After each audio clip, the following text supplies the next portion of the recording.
انتظار تھا الیکشن کا، غیر آئینی طور پر الیکشن کو ڈیلے کیا گیا، غیر قانونی طور پر الیکشن کو ڈیلے کیا گیا۔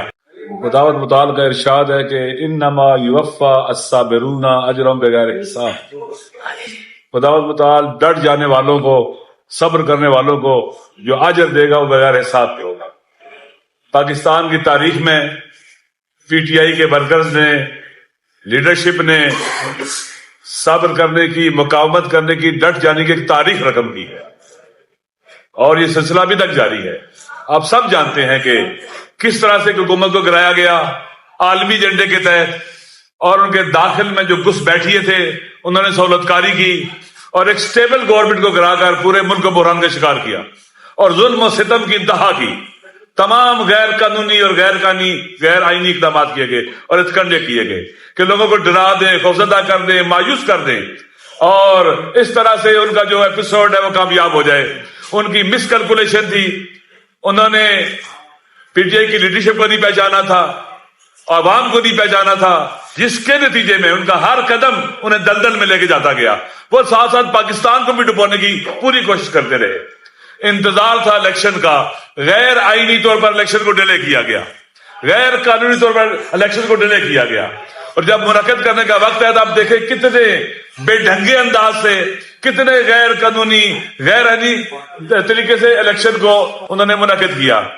آپ جانتے ہیں کہ لیڈرشپ کو پریشر ڈالا، جعلی پرچے کاٹے گئے، عورتوں کو بند کیا گیا، جوانوں کو بند کیا، 10-12 ہزار جوان پریشر ڈالے گئے، لوگوں کو ڈرایا گیا، دھمکایا گیا، کینڈیڈیٹس کو اٹھایا گیا تاکہ لوگ ڈر جائیں، خوفزدہ ہو جائیں۔ لیڈرشپ کو جیل میں ڈال دیا گیا، کیسز جعلی بنائے گئے، اور اس کے بعد تاکہ مایوس ہو جائیں جیلوں میں ڈالا گیا، سزائیں دینا شروع کر دی، اور اسی طرح سے نشان چھین لیا۔ آزاد امیدواروں کو بھی ڈرایا گیا، دھمکایا گیا تاکہ کئی نشان ہوں گے، لوگ دھوکہ کھا جائیں گے، نا امید ہو جائیں گے، نہیں آئیں گے۔ لیکن لوگوں نے ان کی اسٹریٹجی کو کہ کم سے کم لوگ شریک ہوں، مایوس ہو جائیں، الیکشن میں بھرپور طریقے سے شرکت کر کے ان کو ناکام بنایا، نامراد بنایا۔ اور پھر آپ کو پتا ہے کہ 8 کے بعد جو رات آئی وہ دھاندلی کی رات تھی، یعنی لوگوں نے 8 کو جو ووٹ ڈالے تھے وہ، اور جو پھر رات 12 بجے کے بعد ووٹ ڈالے گئے وہ اسی لیے ڈالے گئے تھے تاکہ لوگوں کے مینڈیٹ کو بلڈوز کیا جائے، چوری کیا جائے۔ یہ غیر آئینی اقدام ہے، غیر قانونی اقدام ہے، اور یہ کرنے والے آج تو کل جواب دہ ہوں گے، ان سے پوچھا جائے گا۔ اب آپ جانتے ہیں، بچہ جانتا ہے، چند سال کا جو باشعور بچہ ہے وہ بھی جانتا ہے کہ دھاندلی ہوئی ہے، اس سے پوچھے، وہ بھی نام جانتا ہے سب کے، کس نے کی ہے، واضح سب کے سامنے۔ اگر لوگ اپنے جو ڈومین سے باہر نکلیں گے، جو ان کی ذمہ داری سے باہر نکلیں گے، تو پھر الیکشن جو ہوا ہے، عموماً الیکشن کس لیے ہوتے ہیں؟ بحرانوں سے نکلنے کے لیے۔ یہاں الیکشن کو بلڈوز کر کے بحران کھڑے کیے گئے ہیں، مشکلات کھڑی کی گئی ہیں۔ پاکستان کے عوام ڈرنے والے نہیں ہیں، مایوس ہونے والے نہیں ہیں، نا امید ہونے والے نہیں ہیں۔ پاور پالیٹکس میں پہلے بھی کہتا ہوں، کرنے والے جنہوں کو نہیں سمجھ سکتے، وہ چوری شدہ مینڈیٹ کو بھی لے کے فخر محسوس کرتے ہیں، اور بعض اوقات کہتے ہیں کہ دھاندلی ہوئی ہے، وہ اسی لیے کہتے ہیں کہ ان کے حق میں جو ڈکیتی ڈاکہ ڈالنا چاہیے تھا وہ کم ڈلا ہے، اور ان کو تکلیف ہے، یہ چھوٹی ڈکیتی ہوئی ہے۔ پاکستان کے عوام نے جن کو رد کر دیا، جن کو ٹھکرا دیا، ان کو مسلط کرنے کی کوشش کی جا رہی ہے۔ دیکھیں اسٹریٹجی میں کہتے ہیں کہ فیلئر کو ری انفورس نہیں کرنا چاہیے۔ انہوں نے ایک سٹیبل گورنمنٹ کو گرا کر پی ڈی ایم کی شکل میں ایک فیلئر کو ری انفورس کیا، اسٹریٹجی غلطی تھی، شکست کھائی، اب پھر دوبارہ فیلئر کو ری انفورس کر رہے ہیں، بدترین شکست کھائیں گے اور رسوا ہوں گے۔ لہذا ہم جیسے خان صاحب باہر تھے، ہم اکٹھے تھے، ہم ان کی اولادیں جنہوں نے پاکستان بنایا تھا۔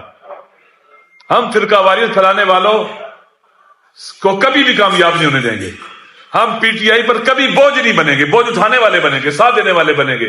ہم نیشن بلڈنگ کی طرف جا رہے ہیں، ایک ایسی قوم جس میں تمام مسالک ہوں، مسلم ہو، غیر مسلم ہو، تمام اقوام ہوں۔ وہ صرف اور صرف پاکستان میں نیشن بلڈنگ کا کام عمران خان کر سکتا ہے اور کوئی نہیں کر سکتا۔ 80-90% لوگ کہاں کھڑے ہیں؟ خان صاحب کے ساتھ کھڑے ہیں، اس بیانیے پر کھڑے جو انہوں نے دیا کہ ہمیں غلامی قبول نہیں ہے، آزاد خارجہ پالیسی، داخلی خود مختاری، اپنی زمین اڈوں پر نہیں دیں گے، ایبسولوٹلی ڈانٹ کا ہے ان کو، اور فیصلے خود کریں گے، ڈکٹیٹ نہیں ہوں گے۔ یہ وہ بیانیہ جو پاکستان کے عوام اس کو مانتے ہیں، یہ شریف غیرت مند لوگوں کا اور کریم لوگوں کا بیانیہ ہے، پاکستان کے بوفا بیٹوں کا بیانیہ ہے۔ انشاءاللہ ہم اسی طرح سے آگے بڑھیں گے جیسے پاکستان بناتے وقت اکٹھے تھے، اب پاکستان کو بچانے کا مرحلہ ہے، ہم اکٹھے ہوں گے، ہاتھوں میں ہاتھ دیں گے، ہمارا آپس میں بہت اعتماد ہے، بہت ٹرسٹ ہے۔ آپ یقین کر لیں کہ جو ہمیں جانتے ہیں انہیں پتا ہے کہ ہماری کتنی دوستیاں آپس میں، ہمارے تو گھر ایک ہیں. لہذا انشاءاللہ العزیز یہ بہت اچھا فیصلہ ہے. میری خود یہ رائے تھی ایسے ہی ہونا چاہیے. میں نے خود کہا ہے کہ صاحبزادہ حامد رضا صاحب سنی اتحاد کونسل کے سربراہ ہیں، بہترین آپشن وہی ہے. اور ہم اس میں ہمیں کسی قسم کا کوئی کیا اسے کہتے ہیں کہ وہ کیا اسے کہتے ہیں کہ تحفظ نہیں ہے، خوشی ہے، یقین کر لیں. آپ ہم ایک ہے، نہ فرق ہو سکتے ہیں، ہم ہیں ہی ایک.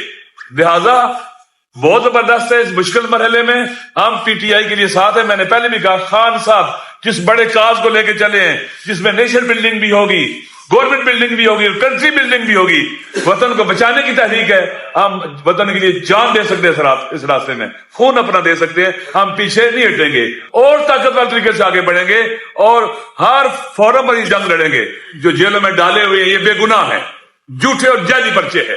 چاہے وہ کئی ہزار جوان جو جیلوں میں بند ہیں، چاہے وہ لیڈرشپ جو جیلوں میں بند ہے، چاہے خان صاحب ہیں. کٹیا طریقے سے آپ نے ایف آئی آر کاٹی ہیں اور یہ نہیں ہونا چاہیے تھا. آپ گھروں میں گھسے ہو، شرم آنی چاہیے. شریف آدمی، کریم آدمی، نجیب آدمی، حتی کل مسلمان نہ بھی ہو، جوان مرد ہو. مشرقی تہذیب اس کی اجازت دیتی کہ آپ لوگوں گھروں میں گھسے ہیں، ان کی خواتین کو اٹھائیں، ان کے بچے کیلے ہیں، ان کے شوہروں کو، بعض کے گھروں میں کینسر ہے، بعض خواتین کو کینسر ہے. ہم انشاءاللہ ان کو آزاد کروانے کی جدوجہد کریں گے، باوقار طریقے سے باہر نکلیں گے. عوام سرخرو ہوں گے اور عوام سے لڑنے والے وہ ہاریں گے. تاریخ گواہ ہے کہ جو بھی اپنے امام سے لڑا ہے وہ ہارا ہے. میں انشاءاللہ ہم مل کے اس وطن کے لیے، پاکستان کے لیے، پاکستان کے عوام کے حقوق کے لیے، پاکستان کی سربلندی کے لیے مل کے جدوجہد کریں گے. انشاءاللہ آگے بڑھیں گے. کشمیری یہ جان لیں ہم ان کے حقوق کے مدافع ہوں گے. پاکستان کے ہاری، مزدور، مظلوم جو بھی ہے پاکستان میں جس کو حقوق نہیں ملے، ہم ان کے ترجمان ہوں گے اور انشاءاللہ العزیز خوبصورت پاکستان بنائیں گے. خوبصورت گلدستہ بنے گا مختلف اقوام کا، لسانیات کا، مذاہب کا اور مسالے کا انشاءاللہ. اور فقط یہی ہو سکتا ہے اور کہیں نہیں ہو سکتا. انشاءاللہ پاکستان جیتے گا، پاکستان کے عوام جیتیں گے، ہم سب جیتیں گے. اور وہ ہاریں گے جو پاکستان کو ڈبونے والے ہیں، پاکستان کی کشتی میں سوراخ کرنے والے ہیں. وہ ہاریں گے. ہار ان کا مقدر ہے، ان کے چہروں پر لکھا ہوا ہے. 8 فروری کو بھی ہاریں گے، آئندہ بھی وہ ہارتے رہیں گے انشاءاللہ. میں پھر آپ سب کو کا شکریہ ادا کرتا ہوں. آپ تشریف لائیں اور ہم جب تک زندہ ہیں ہم خان صاحب کے ساتھ اس بیانیے پر، اور انشاءاللہ اس سے ایک قدم بھی پیچھے نہیں ہٹیں گے. السلام علیکم.